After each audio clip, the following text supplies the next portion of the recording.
Hi, welcome to Audiobook Academy. This is a self-paced audiobook. There's no need to keep an eye on things. Just pay attention. Thank you for taking the time to listen.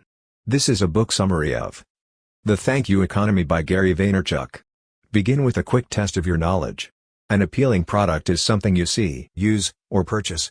What are you going to do? Opening your computer or handheld device and following the company on social media sites such as Facebook, Twitter, and Instagram, if you are like most people, which you most likely are, is a logical first step. You must be crazy to do something like this. First and foremost, you can keep up with the latest developments, and second, you can express your admiration and support for the author. Which markets and economies are being affected by this behavior, and why? We will attempt to answer this question in our summary, so please continue reading to find out what we found out. Which audiences should read The Thank You Economy? Moreover, what is the reason behind it? In keeping with its title, The Thank You Economy is a book that is straightforward and simple to comprehend. During the course of globalization, certain doubts arise that communicate a subtly veiled message. Is business prepared to keep up with the rapid technological advancements that are occurring in society? In part because of Gary Vaynerchuck's excellent writing style, the company was able to recognize the importance of having a social media presence right away. As a result, the book is intended for all businessmen who are willing not only to change their traditional way of perceiving reality, but also to improve their current interactions with customers by making them feel important and essential to the company's goals. It has already demonstrated to the world that the theories and methods outlined in the Thank You Economy book are effective in increasing sales and long-term profitability for businesses. Interested in becoming a member of the readers' community for the Thank You Economy? Great! Before we get started, let us introduce you to the artist who created this piece. Gary Vaynerchuck is a serial entrepreneur and author from Belarus who was born in the United States of America. He was born on November 14, 1975, in the Soviet Union, currently Belarus, and since graduating from Mount Ida College in Newton, Massachusetts, in 1998, he has gradually established himself as an internationally recognized figure and the author of several best-selling books. In addition to having an estimated net worth of $160 million, Vaynerchuck is well known as a digital marketer and a social media pioneer through his companies VaynerMedia and Vaynerchuck, both of which are located in New York.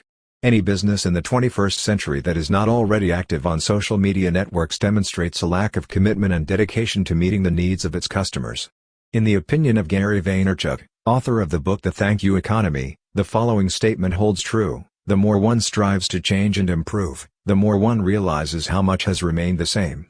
As a result, he is opposed to the theory that your grandparents, who were apparently well aware of the importance of placing customers at the forefront of a company's priorities, saw their wisdom fade away as big corporations grew in size and their managers discovered new and more cost-effective ways to avoid customers' demands for improvement. Customer control is re-established through social media, as opposed to other channels. Users of social networking sites do much more than simply share information about events that are relevant to them. Putting the most important requirements of their users at the top of the priority list allows them to build a loyal following of customers and employees. With the goal of educating consumers about their right to receive superior products for their money, Gary Vaynerchuck sets out on a journey. Instead of focusing on profit, the organizations are now focused on the customer. When it comes to this massive and full-scale alteration that takes place on all four corners of the globe, fierce competition plays a role. Companies must adapt to the changing environment and adopt a new way of thinking if they are to succeed in the information age. It is important to remind your organization of the dangers of stagnation if they are still having difficulty implementing the philosophy. In the end, even companies that have been in operation for more than a century are fundamentally threatened by the concept of continuous improvement and evolution. Customers want to feel comfortable when they are using your services, so interact with them and help them feel comfortable. The use of dialogue has been shown to increase conversions while also making customers/users feel more valued. As the foundation and the leading contender for inciting digital changes to traditional companies, social media interacting networks, SMIN, provide marketers with hundreds of new ways to engage with existing and potential customers in a way that was previously impossible for traditional businesses to conduct in the 20th century. Consider the following: what do you believe the companies of the industrial era lacked? Feedback. When there is no competition and your product or service is used by millions of people without any modifications to meet the needs of different customers, it is clear that the company does not want or require any feedback from the public or other stakeholders. Those were the days. But today's globalization phenomenon forces businesses to place the unique needs of their customers first and foremost. They will spread bad news even faster if they don't like you, so feedback and word-of-mouth marketing are two of the most important aspects that a business owner should be concerned with. Corporations today face a competitive race against one another for profits, which can lead to the elimination of unnecessary niceties in order to reduce the company's variable costs. Every year since the introduction of social media networks, the bargaining power of buyers from Porter's 5 forces has increased. In creating the thank you economy, they were able to successfully return control back to the customer's hands. The thank you economy mentality is well known for its almost obsessive concern for its customers. Following that, we'll go over a few key lessons that we've selected specifically for you, so you can get a taste of what you can expect in the future. The thank you economy taught us some important lessons. When things were simpler, people relied on word of mouth. 2. Do not put your faith in everything you hear about the economy. 3. Ignore economic critics who are unreliable. Back in the day, people communicated by word of mouth. If you start by asking questions about the mindset of earlier shops, say, from the early 20th century, you will uncover a wealth of interesting data. Back in the 1930s, for example, everyone who shopped at their local grocery store was acquainted with him on a personal level, and they had done so almost exclusively throughout their lives. Traditional word-of-mouth marketing relied on the characteristics of kindness, ethics, and respect to be successful. If a customer is dissatisfied with the service, the negative feedback and negative customer experience will quickly spread throughout the entire community. A polite and friendly demeanor from the company's employees was required in order to keep its most loyal customers happy and satisfied. Businesses were primarily judged on their reputation, whether they survived or collapsed. Quality of goods and services were also important, but not nearly as much as ethics, kindness, and helpfulness were valued. Take nothing you read or hear about the economy at face value. A variety of factors influence our education, including universities, religions, educational institutions, the news media, and even the environment in which we grow up. According to a large number of researchers, we, as a population, are subjected to false economic theories and information that shapes our point of view and narrows our perspective. Ignore economic critics who aren't trustworthy. Return on investment, ROI, does not exist, even if it is impossible to calculate precisely. ROI is the most important factor in all business industries. ROI does not exist. In the absence of a return on investment calculation, how can you assess the long-term success of a company? Metrics are not reliable. It is undeniable that metrics will never be able to accurately predict any financial outcome in all circumstances. Their expertise lies in assisting you in seeing the big picture, which is something your company will almost certainly find itself in sooner or later. Social media marketing and interaction do not have to be implemented by every company. The Thank You Economy book does not have to point out to anyone that the early adopters of new technologies have a clear path to prosperity because they would gain an advantage by differentiating their products from those offered by their competitors, as explained in the book. Because, when it comes down to it, the only thing that will never change is the nature of mankind. Individuals will always choose to spend their time with people who they enjoy being with if given the opportunity. It was based on my belief at the time that a business is only as strong as its most important customer relationships, and that what those customers had to say about our company outside of our 4 walls would have a significant impact on our long-term prospects. In reality, social media is neither a medium nor a platform, as we commonly believe it to be.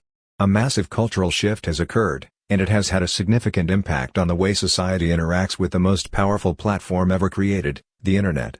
Typically, a strategy of carrying out performs tactics, but when implemented with the proper intent, tactics can aid a brand in its quest to become truly great. Sometimes the most important factor in determining the type of life we lead is how we cultivate our relationships. No exception can be made in the business world. First lesson: a small town's courtship went from 100 to 0 and then back to 100 again. Consider what it would be like to own a bakery in the year 1874. So, what would you do to ensure that your customers continue to patronize your establishment? Because you're familiar with the majority of the people who come into the office, you'd probably strike up a conversation with them as they walk through the door. Consider also providing them with an occasional loaf of bread at no cost and engaging in conversation with them about their day, life, and families. Small-town courtship is all about demonstrating a genuine interest in your customers and developing a genuine relationship with them. Without it, you'd be out of business faster than you could say horse-drawn carriage in a foreign language. In Gary's opinion, While this effort to form personal bonds with individual customers has diminished in importance as a result of industrialization and the spread of large cities, small-town courtship is now more important than ever. For a long time after cities became large, keeping customers was not a major concern because there was a large pool of them available to every business. Because of the internet, this is becoming more important. Like your neighbor would tell the entire village that you fired him from your store back in the day, now anyone can go public with their complaints, causing significant damage to the reputations of businesses. Using the hashtag #McStories on Twitter, for example, McDonald's attempted to entice people to share positive stories about the company. Instead, people shared their negative experiences with the company's food. Things can go horribly wrong on social media very quickly, but if you take the time to really talk with your customers one-on-one there, ask the right questions, and keep them engaged, you can build a loyal following that will last for as long as your company is in operation. In order to achieve the best results, combine social media with traditional methods. However, this does not necessarily imply that traditional media is no longer relevant or effective. The book Crush It was released in conjunction with a billboard, radio, and direct mail advertising campaign. In addition, while those generated fewer orders than a few tweets, he was able to reach a certain group of customers who would not have otherwise been reached through social media. It may seem strange to promote a book about social media in an offline setting, but how else are you going to reach the people who aren't on social media, and for whom the message is likely to be the most critical? It is usually the case that the best results can be obtained by combining and mixing them, which is referred to as transmedial advertising. For example, you could run a TV commercial showing how your small bakery makes a wedding cake, but keep one secret ingredient hidden and promise to reveal it on your Instagram account, thereby driving people to your social media accounts while still using traditional marketing methods.